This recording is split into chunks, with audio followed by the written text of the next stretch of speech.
Bienvenue à l'heure des livres, Guillaume Musso. Bon, ce qui est avantageux, c'est qu'on n'a pas à vous présenter. Depuis des années, les Français vous connaissent. D'ailleurs, là, exceptionnellement, pendant un an, vous avez été absent, vous n'avez pas publié l'année dernière. Première fois que ça m'arrive, volonté Oui. de passer davantage de temps avec mes enfants qui ont 6 ans et 10 ans. J'ai toujours pensé que la vie était plus importante que les romans. Et donc, je ne veux pas être ce genre d'homme qui finalement se réveille un matin et dit qu'il n'a pas vu grandir ses enfants. Moi, je les ai vus grandir, je les vois grandir et je suis content de ça. Et c'est un plaisir renouvelé après lorsque vous revenez 2 ans après. Oui, donc une année d'abstinence littéraire, entre guillemets, pour la bonne cause. Voilà. Et vous arrivez avec un nouveau livre, évidemment, tout de même, qui s'appelle « Quelqu'un d'autre », un livre qui est paru chez Calman Levy, un livre dans lequel on retrouve votre sens du suspense, votre sensibilité aussi sur l'analyse des personnages. Cette fois, l'intrigue se déroule dans le sud, une région qui vous est chère. On est vers le Cannes, le Cap d'Antibes. Le lieu de l'intrigue, est-ce que c'est quelque chose qui détermine l'intrigue, que vous choisissez dès le début Oui, ça se fait de façon concomitante à l'intrigue en elle-même. Là, dans un roman à suspense, le sud de la France, c'est pour moi un décor qui est ambivalent. Ça veut dire qu'il peut être à la fois très glamour, magnifique, le soleil, enfin tous les clichés qui peuvent être associés à la Riviera, mais qui peut être aussi beaucoup plus noir, beaucoup plus menaçant. Donc c'est un bon lieu pour un roman à suspense. Alors effectivement, ça commence par un ciel bleu, la mer bleue, un yacht, mais sur ce yacht arrive un drame, l'agression d'Oriana Di Petro, une ancienne journaliste devenue éditrice, qui est agressée sauvagement et qui va mourir après 10 jours de coma. Évidemment, tout ce drame.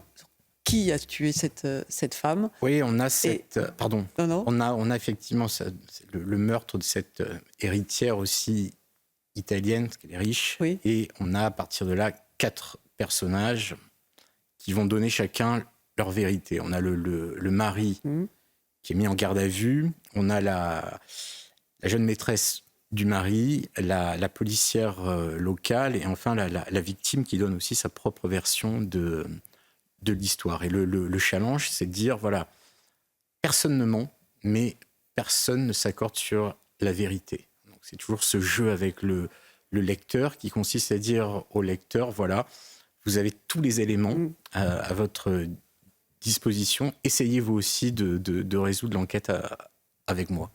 Oui, alors vous vous placez donc successivement dans la peau de ces personnages. Avec alors Adrien, vous le dites, vous en avez parlé, pianiste de renom.